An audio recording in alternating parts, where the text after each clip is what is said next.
All right, guys, so we are going to start 16.8 today. 16.8 is Stokes' theorem. So I'm going to introduce you to it, try to give you a little bit of explanation behind it, and we're going to begin the proof. We'll finish up the proof tomorrow and do an example, and then I'll have one more example for you on Wednesday. So pretty light in terms of the amount of time it should take. Definitely not light in terms of the content. But keep in mind we're not trying to necessarily understand it 100% at this point. We just want to get a general sense of it so that when we go back and do it again in college, we get it 100%. Stokes' theorem is essentially Green's theorem. It's just a higher dimensional version. So that's just something to kind of keep in mind. If you can, as we move through this section, if you can just sort of keep reminding yourself about Green's theorem, I think that'll be helpful. I do apologize, it's a lot of words for today's video and no example problems really, although you may want to sit there and try to work through the proof yourself. So that would be the only work that you might want to try as you watch. So just to remind you, Green's theorem essentially relates a double integral over a plane region D to a line integral around its plane boundary curve. So we're going to do something very similar. I have a visual for you. Stokes' theorem relates the surface integral over a surface S to the line integral around the boundary curve of S. So that's essentially what we're doing when we write out Stokes' theorem. And I know a lot of times we want to know the why, right? Like, why do we even need to know Stokes' theorem if it's this complicated thing?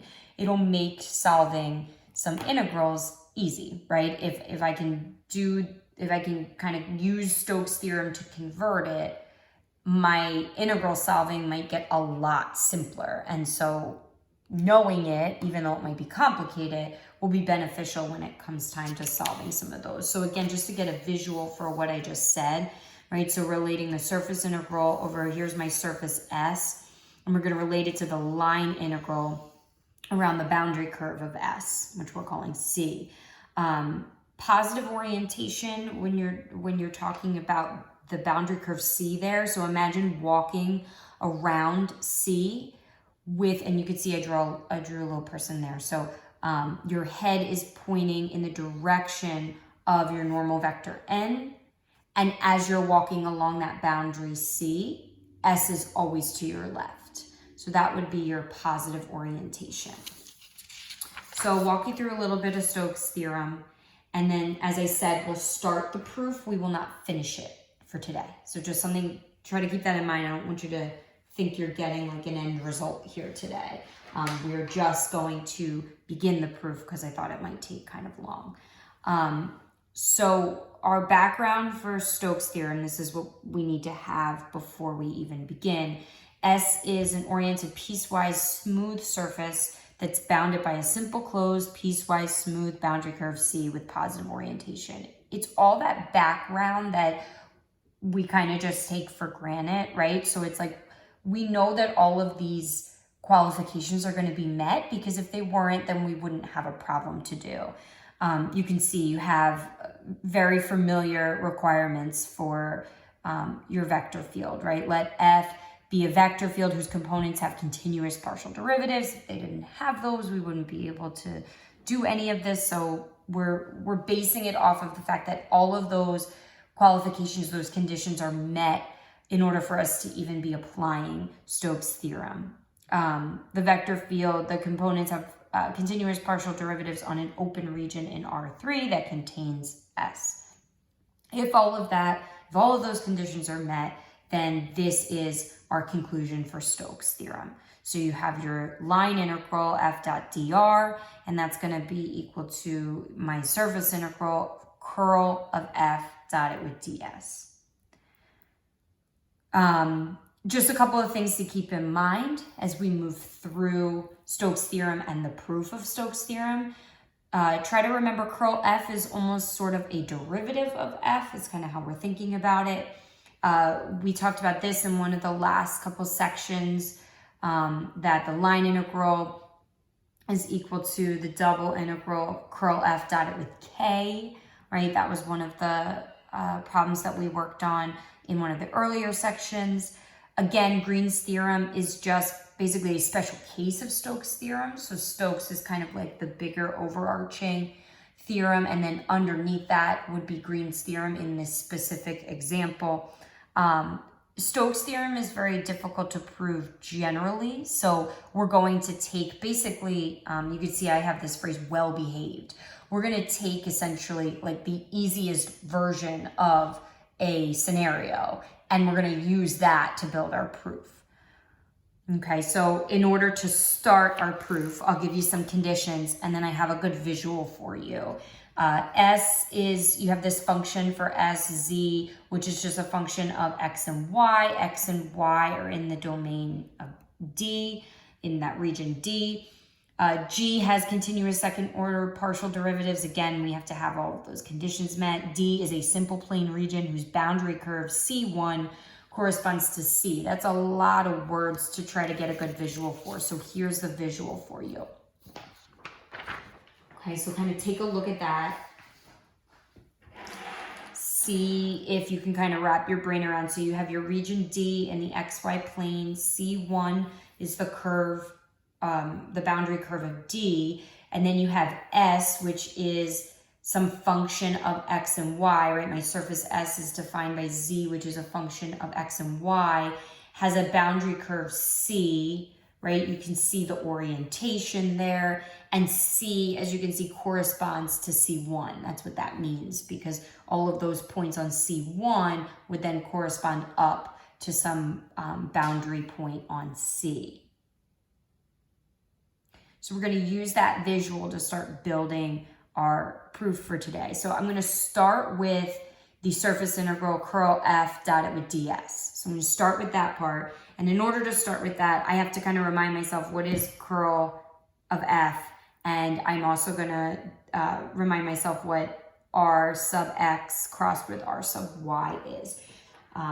So just to fill some of those in. Okay, so hopefully you remember curl of F. So I have del R, del Y minus del Q, del Z. And again, these are all from previous sections and videos. So this is not, this part is not something new. And we're going to use this, we're going to use Green's theorem, and that's what's going to help us build, that's going to be the basis of our proof for Stokes. So that's my curl of F. And then I just have this cross product here that I want to identify is negative del Z del X, negative del Z del Y, and 1.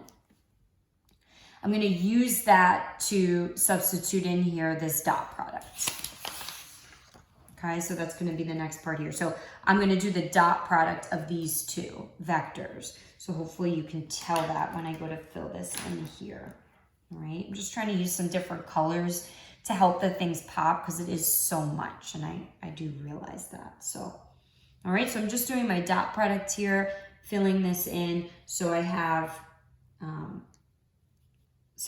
negative. I'm going to put this negative out in front. And then I have my del R, del Y minus del Q, del Z times my del Z, del X. That's my first part.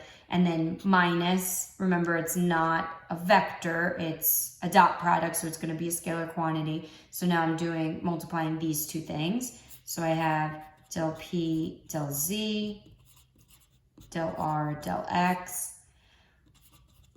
And it wasn't a trick in, one of the videos from last week I had mentioned to you, check to make sure I didn't make a mistake. I mean, I could have made a mistake. I don't even know. There's so many letters at this point that it's very easy to make a mistake. So just something, kind of bear with me and just kind of help me out in case I mess up. It is difficult to kind of find those issues. So then I'm just doing 1 times, and then I have del Q, del X minus del P, del Y. And then that's really all in parentheses, and then I have my dA on the outside. So all I've done so far, just to kind of wrap this part up a little bit, and then our next video is going to pick up the proof. I'm starting to fill in equivalent things for my surface integral curl f dot ds. I'm starting to fill some pieces in, and then what we're going to do in the next video is we're going to fill in pieces for the other part of Stokes' theorem for the line integral part, and then that way we can hopefully get both of them to look the same, and therefore we'll have proven Stokes' theorem. So I'm recalling curl f, I'm recalling the cross product of my partial, right, of r sub x and r sub y, and then I'm doing that dot product. So that's all I've done so far to get something that's equivalent to my surface integral. And then this is just, again, like a little bit of background information for you in terms of just kind of remembering what each of these pieces are, because we're gonna have some stuff that happens in our proof, you know, things cancel, and just kind of recalling how these things all interact. So just kind of reminding you of your parametric representations for your curve. So C1, you have x is some function of t, y is some function of t. And then for C, because that's, you know, not just in my xy plane, I have x and y, which are both functions of t, and then z, which is a function of x and y, which are functions of t, each functions of t. So just to kind of remind you of those parametric representations for your curves. Okay, so that is again where we're gonna stop for today. I know we didn't get very far. You're not really gonna be able to do much in terms of homework, right? Because we haven't really done any examples yet. I mean, you have the conclusion of Stokes' theorem. But just to kind of maybe look at where you think the proof is going, right? I already indicated that we're going to be taking a look at what the other half of our conclusion looks like and try to get both integrals to look the same, right? To show the equivalence. All right.